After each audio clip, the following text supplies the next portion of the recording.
Shakib Al Hasan serial cheater. আমি pan Pacific সোনারও কাজ করতাম the hotel. Like he booked multiple rooms with a woman that wasn't his wife. That wasn't শিশির ছিল না ওই বেটি। সব দোষ আপনার আপু, সব দোষ আপনার। এমনিতেই তো বেচারা সাকিব আল হাসানের উপর সবাই শকুন নজরে তাকাইছিল, তার উপর আপনার এই কথা আগুনের মতো যেমনে ছড়ায় গেল, আর তারপর বাকিটা তো ইতিহাস, যেখানে বর্ষা আপু বোধহয় টুক করে পোড়া ভাত নিয়ে ঢুকে গেল। কাহিনী হচ্ছে সাকিব আল হাসান শিশিরকে ঠকিয়েছে, পরকীয়া শুরু করেছে, এই নিয়ে সোশ্যাল মিডিয়া জুড়ে ব্যাপক স্পেকুলেশন শুরু হয় যখন এই আপুটির বক্তব্য হয় ভাইরাল। আর ব্যাস এরপর নেটিজনরা চিরুনি অভিযান শুরু করে দেয় সেই নারী কে, এবং এই নারীকেও তারা খুঁজে বের করে, এবং তিনি হচ্ছেন কে? নাফিসা কামাল। এখন নাফিসা কামালের নাম কেন আসলো? এর পিছেও দায়ী হচ্ছে সেই আপুটি, কারণ তিনি বলেন But she's famous in the cricket industry too. ও কোন একটা কোম্পানির মালিক বা কিছু একটা। এখন নাফিসা কামালকে যারা চিনে না তাদেরকে বলি, নাফিসা কামাল কিন্তু ক্রিকেটের সঙ্গে জড়িত।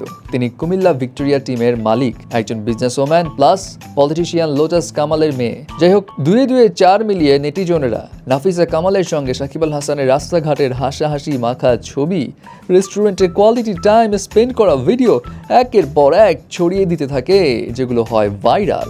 আর নেট দুনিয়ায় সবাই কনফার্ম হয়ে গেল কি শেষ, সাকিবের লয়ালিটি শেষ, শিশির ভাবিকে পুরা ঠকাই দিছে।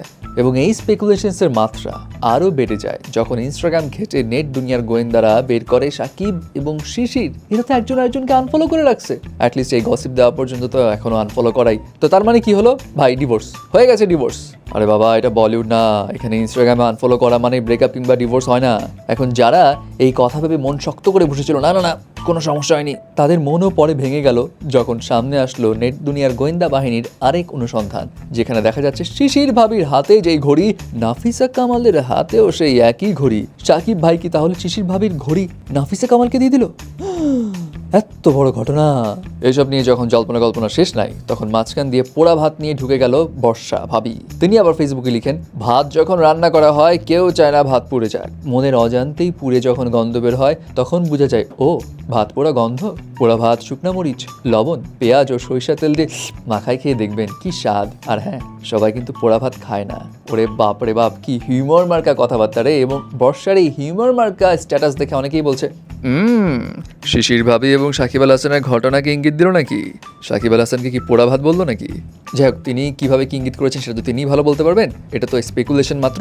বাট এই সবের মাঝখানে শিশির তার ফেসবুক হ্যান্ডেলসে একটা পোস্ট দেন, যেটা দিয়ে আসলে মোটামুটি ক্লিয়ার যে ঘটনা আসলে কি হতে যাচ্ছে। তিনি লিখেন, সাকিব আল হাসানকে 13 বছর আগে তিনি যেভাবে দেখেছেন এখনো সেইভাবে, এবং একজন হাজব্যান্ড হিসেবে সাকিব আল হাসান 100-তে 100 তার কাছে এখনো। এবং শিশির আরও বলেন, আলহামদুলিল্লাহ তাদের এখন একটা সুন্দর ফ্যামিলি আছে। এবং তিনি সবাইকে অনুরোধ করেন অনলাইনে কোনো ধরনের গুজব না ছড়াতে, সোশ্যাল মিডিয়াতে যা দেখাচ্ছে সেটা বিলিভ না করতে। এটা জাস্ট সির্ফ কাট পেস্ট করা ছবি, পুরো স্টোরি কেউই বলে না। এবং তিনি এটাও বলেন, আমি আমার পার্সোনাল লাইফ পার্সোনালি রাখি, সত্যটা আমার নিজের মধ্যেই রাখি, আমি কথা বলতে খুব বেশি পছন্দ করি না পার্সোনাল লাইফ নিয়ে, কিন্তু এখন বলতে হচ্ছে কারণ অনেকেই আমাকে ফোন এবং টেক্সট করছে, এবং তাদেরকে ক্লিয়ার করতে চাই সাকিব আল হাসান পাকিস্তান সিরিজ নিয়ে ফোকাস আছে এবং আমি আমার ফ্যামিলি সামলাচ্ছি, এবং এভাবেই আমরা টিম হয়ে কাজ করে আসছি এবং সামনেও করবো ইনশাল্লাহ। এবং তিনি সবশেষে একটা নোট লিখে দেন যেখানে বলেন তিনি তার কোনো পোস্ট কিংবা পিকচার্স ডিলিট করেনি, সেগুলো জাস্ট সাময়িকের জন্য প্রাইভেট করে রেখেছেন, দ্যাটস ইট। এবং তাদের রিলেশনশিপ ঠিকঠাকই আছে। সো